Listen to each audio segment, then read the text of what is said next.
Bilbon zazpietan irten dira fededunak Santiago katedraletik eta Zuzien argitan ari dira Begoñako basilikarainoko bidea egiten. Lierni Agirrezabala, arratsaldeon.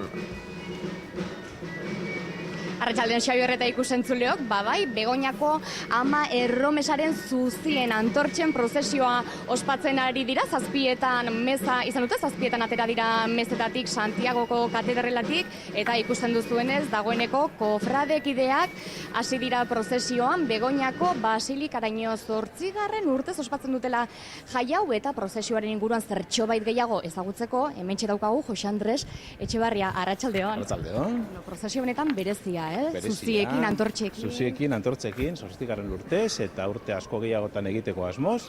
Hemendik irtara gara, hemendik atera gara katedraletik, eta gure asmoa da Begoñara iristea, gaueko 9 inguru.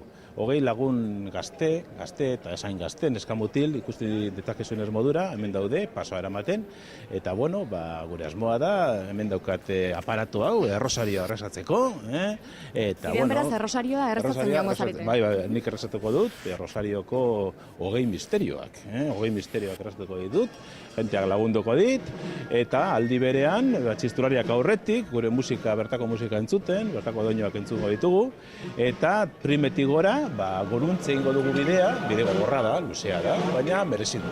Jenteak pozik, eta gainera gaurtengo, nobedadea da, goian horrezko bat abeste nantzeko dela.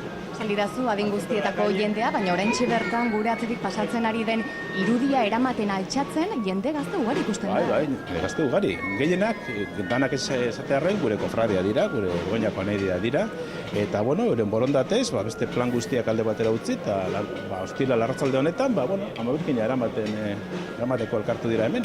Eta ikusten duzuenez, jentea da, toratzetik, herri lehiala esaten da modura. Euririk ez duari beste garrantzitsua den hori. Hori da, meteorologiaren zain gaude, zebatzietarako omen, euri dago omen, eta, omenik ez dagoen.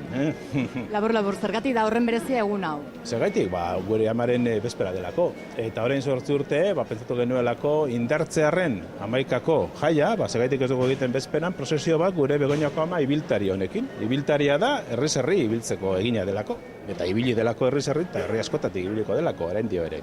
Bazorteon, ea ongi iristen zareten basilikara, espero dugu baietz, eta uzten zaitut lan handia duzu eta, Bai, mila esker. Eskerrik asko, Jose Andres. Nahi duzun erarte, agur, eskerrik asko. Bortxe esandakoa hemen utziko ditugu, Begoñako basilikaraino joan daitezen bidea egin dezaten, eta asteburu honona pasa, Aio. Txintxo ibili, Lierni.